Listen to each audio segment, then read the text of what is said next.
हनुमान जी यानी चमत्कार का दूसरा नाम।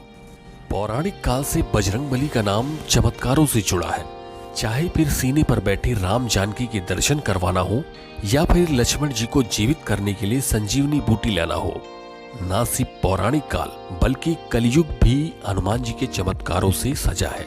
हमारे देश में जगह जगह पर हनुमान जी के प्राचीन चमत्कारिक मंदिर हैं। इन्हीं में से एक है संगम किनारे लेटे हनुमान जी का मंदिर। अपने आप में अनोखे इस मंदिर में हनुमान जी की प्रतिमा खड़ी हुई नहीं, लेटी हुई अवस्था में विराजमान है।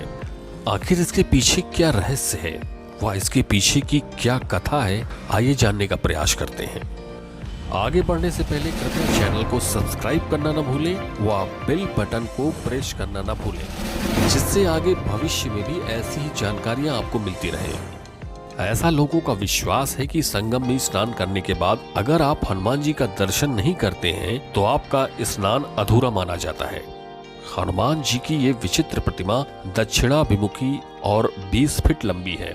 ऐसा मानना है कि ये धरातल से 6-7 फीट नीचे है। संगम नगरी में इन्हें बड़े हनुमान जी, किले वाले हनुमान जी, लेटे हनुमान जी और बांध वाले हनुमान जी के नाम से जाना जाता है। प्रतिमा के बाएं पैर के नीचे कामदादेव और दाएं पैर के नीचे अहिरावण धवा है। उनके दाएं हाथ में राम लक्ष्मण और बाएं हाथ में गदा शोभित है। पुरानी मान्यताओं के अनुसार ऐसा कहा जाता है कि लंका पर जीत हासिल करने के बाद जब हनुमान जी लौट रहे थे तो रास्ते में उन्हें थकान महसूस होने लगी, तो सीता माता के कहने पर वो यहाँ संगम के तट पर लेट गए। इसी को ध्यान रखते हुए यहाँ लेटे हनुमान जी का मंदिर बना। मंदिर का निर्माण 600 से 700 वर्ष पूर्व हुआ था। बताते हैं कि कन्नौज के राजा की कोई संतान नहीं थी। उनके गुरु ने उनको एक उपाय बताया कि आप हनुमान जी की ऐसी प्रतिमा का निर्माण करवाएं जिसमें वो राम लक्ष्मण को नागपाश से छुड़ाकर पाताल लोक से लाते हैं। राजा ने उसका निर्माण विंध्याचल में करवाया और नाव द्वारा उसे लाने का प्रयास किया, पर रास्ते में ही नाव टूट गई और प्रतिमा जलमग्न हो गई। इसके बाद राजा मायूस होकर अपने राज्य लौट गए। इसके बाद जब गंगा का जल स्तर घटा तो धूनी मग्न राम भक्त बालगिरी महाराज को वो प्रतिमा दिखी, जिसके बाद वहां के राजा के सहयोग से लेटे हनुमान जी की मंदिर का निर्माण हुआ।